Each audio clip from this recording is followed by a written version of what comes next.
তৃণমূলের প্রতিষ্ঠা দিবস প্রকাশ্যে কোন্দল, গোসাবার অনুষ্ঠান থেকে প্রকাশ্যে তৃণমূলের কোন্দল। অনুষ্ঠানে হাজির ছিলেন ব্লক সাধারণ সম্পাদক, তবে দেখা মেলেনি বিধায়ক ও বিধায়ক ঘনিষ্ঠদের। প্রতিষ্ঠা দিবসের মঞ্চ থেকে মারার নিদান, দলীয় নেতাদেরই গাছে বেঁধে মারার নিদান দিচ্ছেন কে? কার্যকরী ব্লক সভাপতি ঝোড়ো ঢালি। আগে নিজের বুথ অঞ্চলকে বাঁচান, পরে অন্য ব্লকের কথা ভাববেন। দলের একাংশকে নিশানা করে এমনই মন্তব্য ঝোড়ো ঢালির। বিরোধীদেরকেও আক্রমণ করেছেন কার্যকরী ব্লক সভাপতি।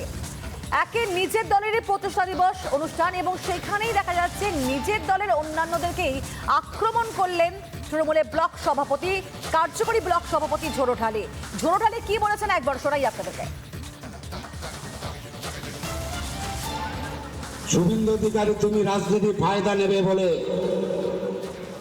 এখানে মিছিল বার করেছে হিন্দু বাঁচাও, আর আরেকদিকে আরেকটা কলির কেষ্ট বাইরেছে হুমায়ুন কবি মুসলমান বাঁচাও, আর আরেকদিকে একটা ছদ্মবেশী নায়ক বেঁচেছে নওশাদ সিদ্দিকী ইসলামকে বাঁচাও।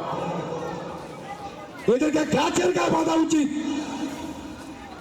একটাই শুধু রাজনৈতিক ফায়দা করার জন্য, অন্যের পিছনে কিছু নাই। এদেরকে গাছের গায়ে বেঁধে ছেঁটা পেটা করা উচিত।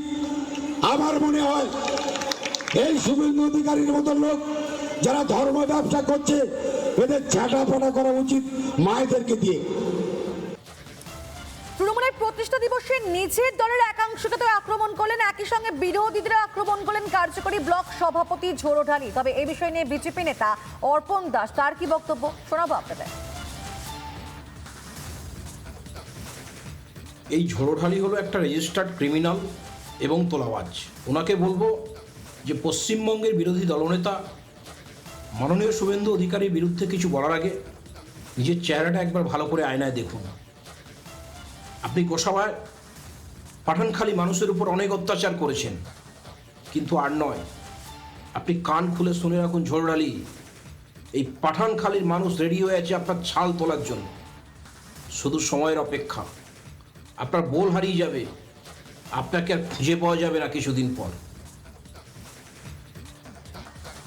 পঞ্চায়েত সমিতির কর্মাধ্যক্ষ তাপস মণ্ডল তিনি কি জানিয়েছেন এই বিষয় নিয়ে শুনুন।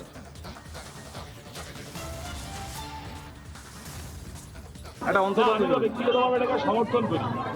ভারতীয় জনজাল পার্টি এই অনৈতিক নির্বাচন কমিশনকে কাজে লাগিয়ে বিহারের ঢঙে যেভাবে এসআইআর নাম করে বৈধ ভোটারকে বঞ্চিত করে এখানে ক্ষমতা দখলের চেষ্টা করছে, তার বিরুদ্ধেই তিনি কথা বলেছেন।